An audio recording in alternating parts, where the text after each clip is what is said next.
What is up, everybody, and welcome to FLW Videos. In today's episode, we are going to be extending the deep dive series by talking about the Pokemon known as Empoleon.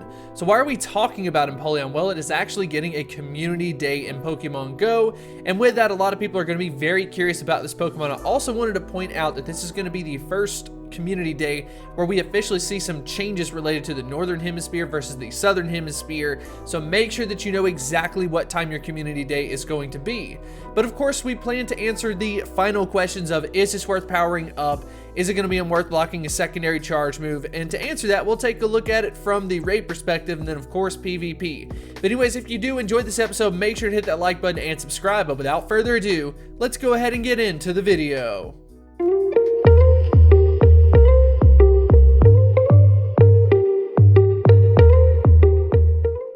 Empoleon. With a max AP of 2,900, Empoleon is a dual type Pokemon of water as well as steel typing. So of course in the deep dive series we would love to take a look at a Pokemon from both typings whenever we have a dual Pokemon, but in Empoleon's case it's really going to center down to it being more effective as a water type, mostly due to the moveset, which we will talk about. But the first thing that we always do is take a look at the Pokemon stats and see if anything kind of sticks out. So let's go ahead and take a look. Now, the first thing that kind of sticks out to me is a very similar ranking among all three of the stats. You don't really see this that often. Most of the time you have some Pokemon that has like one stat that really sticks out or something like that. But in Empoleon's case, it's pretty much just very average, and as far as its overall ranking is concerned, it does have an overall ranking of 94th in Pokemon Go, so very consistent rankings among all of those stats overall. But some good news is that its attack stat does break the 200 mark, so it is at 210. That is going to be better than most of the water starters, so I'm very curious to see exactly how the Pokemon is going to perform. So up next, let's go ahead and take a look at the moveset. I mentioned this a little bit earlier, but when we take a look at it, as far as those stab movesets are concerned, I'm going to go ahead and put a check mark on all of those.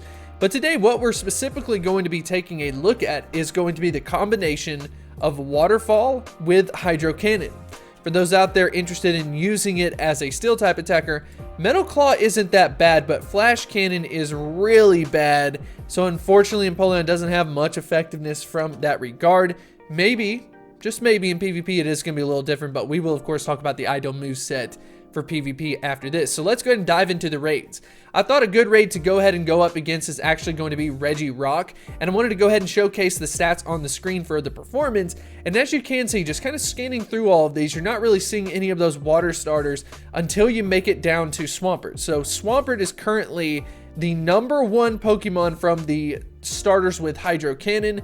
These are the results without Empoleon being added into them. So Swampert is clearly going to be the benchmark that we want to see. Is it going to be able to surpass it? So that's exactly what I did. So I went on to the PokeBattler website and actually simulated Empoleon with Hydro Cannon, and then of course compared it to all of the starters. That way you can go ahead and see exactly how it ends up performing. So in this particular case, one thing that kind of sticks out is it does make it to the #2 position, which is very good. Swampert is still outpacing it in some ways, and then it is of course ahead of Feraligatr and Blastoise. So honestly, the overall impact of this Pokemon isn't that great. It's still going to be a good option versus like the other starters, but at the same time though, you have so many other great Pokemon to invest in, like Kyogre, or maybe even something like a Kingler, for example. It's going to absolutely wipe the floor versus something like an Empoleon. So I don't think that there's going to be a lot of value from the raid side. So what about PvP? Well, the first thing we need to talk about is of course like Empoleon's typing. It's a little bit different adding on that steel typing.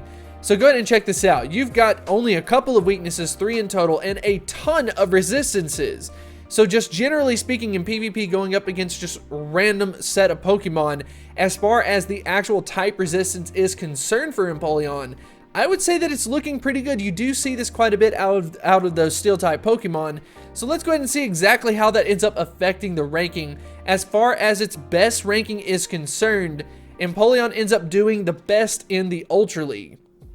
So as far as the movesets are concerned, we are going to end up going with Waterfall, Hydro Cannon, and then Blizzard.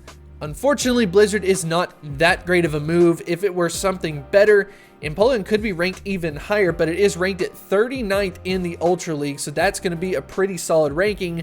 And then finally, as far as the best way to use it, it's actually as a defender. So you want to end up with a situation where you have shields going against an unshielded opponent, and if you are in that type of situation, it maintains the best rank possible at 21st in that defender position. So definitely some good results for this Pokemon as far as PvP is concerned. So is Empoleon worth powering up? I'm going to give this a big fat no. However, I think you should try to go for Empoleon during that community day just to try to get it weather boosted, try to get it as high a level as possible, level 29, level 30, and just get those lucky trades or just try to get some high IVs out of it, get yourself that Hydro Cannon, and just let it sit there. The Pokemon isn't going to necessarily be that bad from level 30 to 35, and you don't have to invest any Stardust into it. It's also fairly cheap to unlock a secondary charge move, so if you are interested in PvP, it's only going to be 10,000 Stardust, so who am I to stop you? My recommendation is if you want to do it, it's really not that big of an investment, so by all means go ahead and go for it. But anyways, I would love to know what you think about Empoleon in the comment section below. Are you excited about this Pokemon, or do you think another water type starter is better?